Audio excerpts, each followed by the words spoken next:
Hello YouTube. I've seen that there have been a couple videos. I haven't really watched them, but I've seen that there are a couple videos dealing with the question, what is art, right? And this is an interesting question to me. It's a question that I've thought about a lot. I actually have a bachelor of music. Um, I studied classical composition in college. Um, so that's where my interest mainly comes in. When I think about the visual arts, I mean, I'm not a terribly visual person. Um, in some sense, I am, but I always really enjoyed visual art. But I can't. I'm not somebody who gets. I don't want to say I don't get anything out of visual art because that's not true at all. But it's just not where I love music, right? Music is something that constitutes my identity in a certain way that isn't true in the same way about the visual arts, put it that way. But I still am extremely interested in art. Um, and mainly, I guess, what I'm interested in is, I guess this would be the way that I would come at the question, what is art, right? And I know that, conference report has talked a little bit about like there's this very rich tradition of ways of coming at the question what is art, and there's a rich tradition of aesthetics to draw on, and of course it's true from Plato to Kant to, and for me Adorno was the guy. I really got into philosophy because as a music major I was interested in composers who would talk about Adorno. Um, and so I bought some books by Adorno and just couldn't make heads or tails of them. So I took a couple philosophy classes in college, and just that's where my interest in philosophy, let's say, really got serious. Before that, I had spent a little time, but not too terribly much. Um, uh, so there is this sort of rich tradition. But when we ask the question, what is art, right? I think that one way to come at that question is to recognize that it's this very peculiar thing that humans do. Um, so somebody can, I've heard people describe art as like a hobby, right? Or it's just this thing, right? It's just this like thing that like pretentious people, right, are interested in, or something like that. You hear people treat the subject of art like that all the time. It has no real world application or something. And if you go into the history of art, that aspect of functionlessness is something that's talked about. Um, um, I'm perfectly prepared to just, at least for the sake of argument, concede that art is something that's functionless. But in some way, the two questions that immediately appear out of that, once you accept that premise, are, one is, why do we do it, right, if it's functionless? And there was a second question as well that flew out of my head. Why do we make art, right? This is the question that I think we have to try and get at before we begin to talk about what art is, right? And I mean, it's something that we've always done, but I can speak mainly from the perspective of a musician, and music is something that's really like, it's this peculiar thing that we do. We seek to use Verez's definition of what music is, which is the one that I always sort of was most interested in, sort of the least restrictive. Is it's organized sound, right? It's sound with some kind of a plan. And we think about this and go, well, why do we organize sounds, right? Like, I don't know. It's just this strange, peculiar sort of question. Um, One thing that Adorno talks about, that the idea that I like very much, is that, and he doesn't frame it quite in this way, but in some sense, we're confronted with nature, and he's German, so he's got this sort of dramatic, romantic streak in him. And nature is this beautiful thing. You walk through the woods, you hear the sound of a robin or something like that, and for him, natural beauty is sort of amazing. And part of the question is, why isn't that all we need, right? Like, why do we why do we feel that we have to produce more? And he concludes that it's not enough, right? Natural beauty isn't enough. We need to make something beautiful, right? We need to supplement natural beauty in some way. And so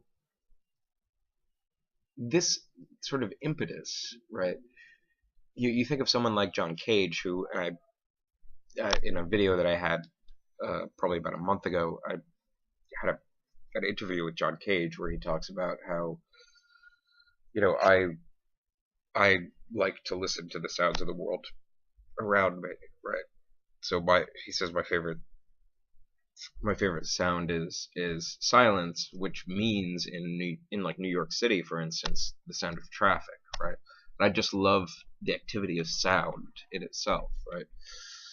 But that's kind of a that's not, I don't think, the attitude of sort of the average person, right? We get something out of music that we don't get at by the sort of ambient sounds of the world around us.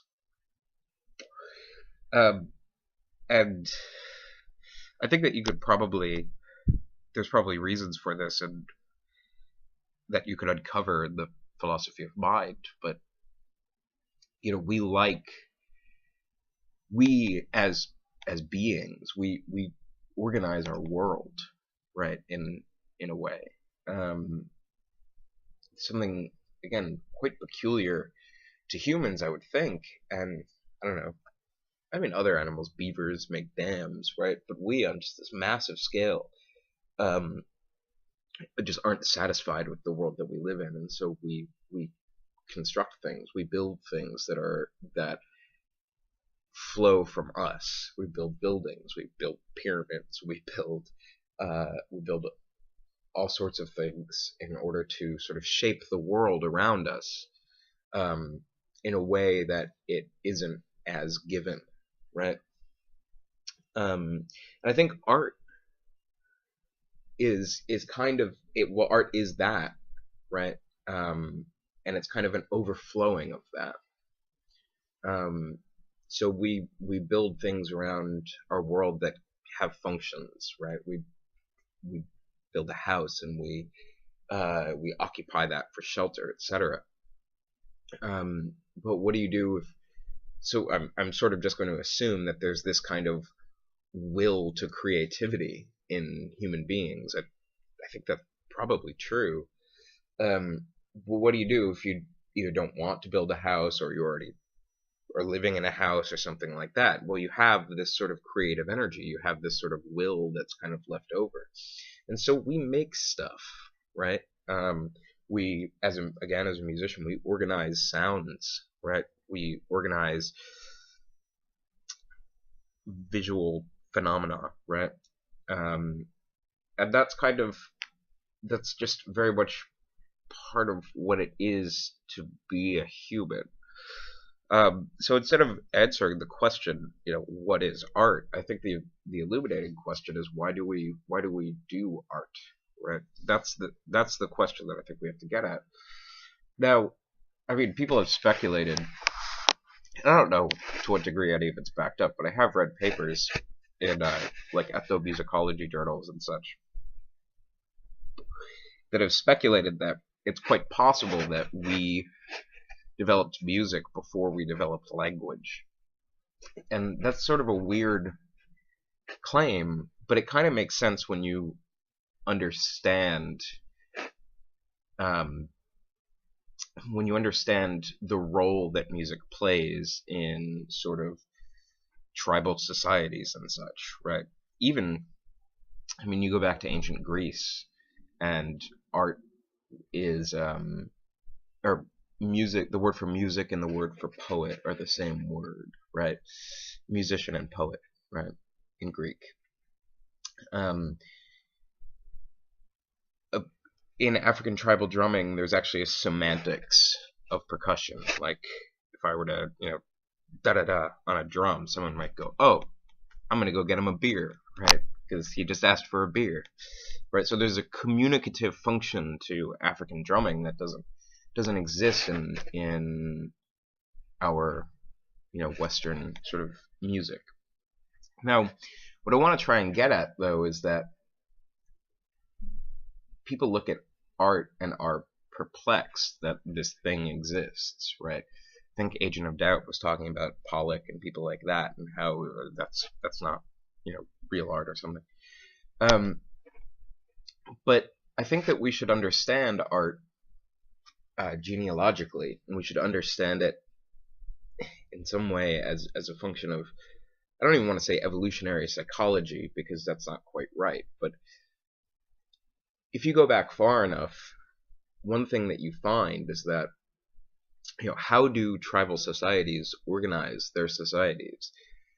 And the question of the sociology of a tribe, right?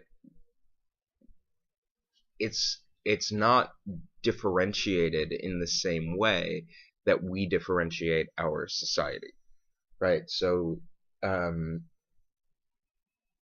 what is religion? What are religious beliefs for a tribal society? They're not what we consider religious beliefs to be now. I mean, they're sort of a way of understanding the natural world, and from their vantage point, from their horizon. They're a way of understanding the natural world, and they're also a way of regulating social practices. So, we still do this to a certain degree. A marriage ceremony, for instance, is a kind of it's a social practice that religion governs, and there's that social dimension to religion, right? That in a tribal society is infinitely more important than the metaphysical speculations, or at least you can't separate them. So, you think about harvest time, right? Like that's imbued with religious significance, that's imbued with sort of economic significance, that's imbued with um,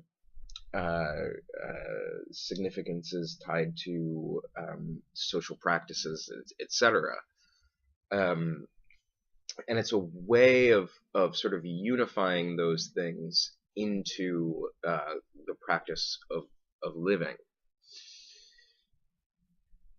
The same thing is true for music as well. I mean, tribes. I mean, one interesting phenomenon that you find, and I could probably, if I went through my books, find you the specific examples of tribes where this is true about. But like, record keeping is a musical matter, right? So the way I had an old teacher who spent a time with a particular tribe as sort of the white man going out and learning about African drumming, and he told me this story where they gave him some form of psychedelic drug and sat him down, and everybody in the tribe started to play instruments sort of together, and one of the elders came out and sang to him the whole history of the tribe. So, like, songwriting for this particular tribe was a way of keeping records, a way of understanding their history, a way of understanding their identity in the world. Like, that's how you did it, through through playing songs. And I mean, that activity is an activity that could be looked at from our modern perspective as very much as a religious activity, very much as a musical activity, very much as a poetic activity, very much as, whatever. Point being is like how social life was organized was not divisible into these neat categories in the way it is now. Nowadays, we talk about economics, we talk about the arts, we talk about, and we've differentiated all of the arts into sort of neat little boxes, blah blah blah. And I think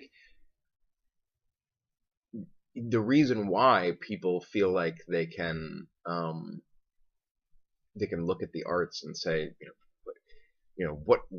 what function does that play? Like, blah blah blah blah.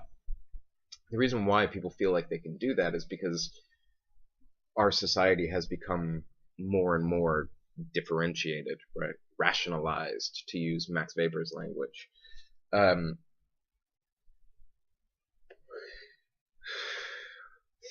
So again, at a certain point in time, religion becomes inseparable from social practices, becomes inseparable from aesthetic practices, becomes inseparable from all of these things, and they're just all sort of bound up into the life world of this particular tribal community.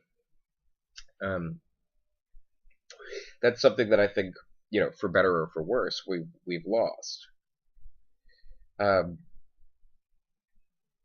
So we have to consider when we ask the question of art. Well, we've done this thing for tens of thousands of years, right? I mean, the earliest cave paintings are dated to what, 23,000 BC or something like that. I don't know. I may be way off with that number, but it's something that we've been doing for a very, very long time. And all these, it's a part of sort of a holistic way of understanding the world. That was how tribes sort of got by, right? And if you look at quote unquote primitive or magical thinking, you find all this stuff like about how their basket weaving is a reflection of what this god did at this time or something, right? And so that practice of basket weaving takes on a certain religious significance, takes on a certain poetic significance. For a more Western example, we could think of the idea of the music of the spheres. Music reflects the cosmos in some way. And to participate in the activity of making music is to, in some sense, participate in a cosmic activity or a religious activity. And when we ask the question, what is art? I mean,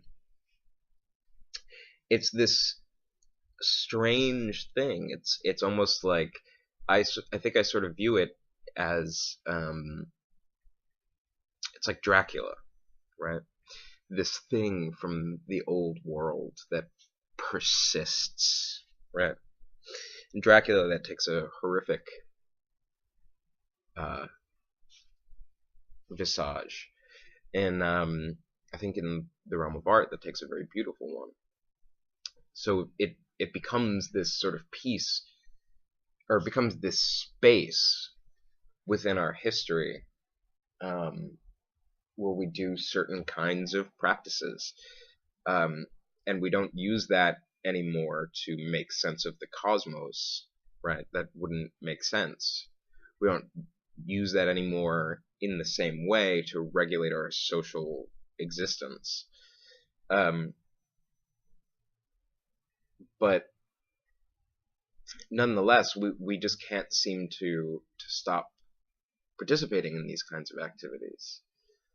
There's something deeply human about producing the art. So, I mean, I think that it remains a way that we relate to the world,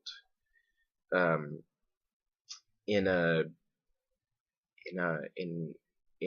way that's not reducible to questions of functionality, or let's say technocratic considerations. Um, and it's kind of this, in that way, it's what distinguishes us from like sci-fi robots, right? The emotionless beings, or something that just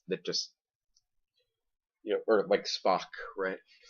That's highly illogical. I don't know. It sort of fills out, puts flesh on the bones of technological civilization. Um, and so whenever I see people say things like, I don't get the value of various kinds of modern art.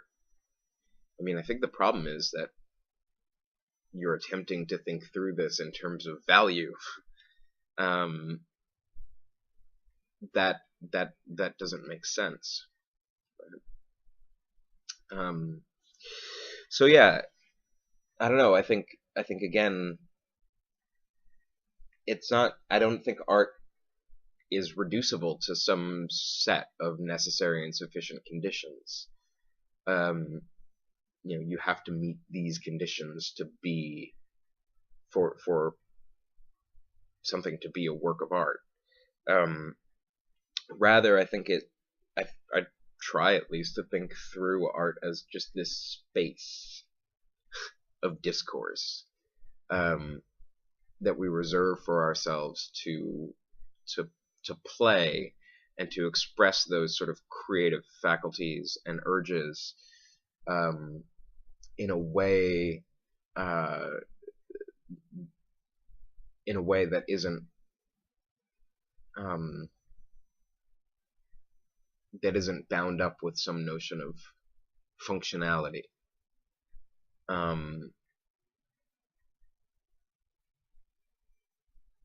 yeah, I think that's how I'd begin to think through the question of art. And I would also say the thing that I wanted to get to was that there's a kind of utopian character to art, in the sense that, going back to the idea that natural beauty isn't good enough in some way, or like the world around us isn't, we don't, we need to supplement it, right, with some other form of beauty, um, music or visual art or what have you. There's something utopian in that, right? I mean, you could almost say uh, that there's a certain tragic lack of beauty and humanity, that's required, where it's required to supplement the world with this thing. So you could almost derive out of this notion a utopia would be a world where in which we wouldn't even need to produce art. We might choose to. I don't know. Just some meanderings, some thoughts. Have a good day.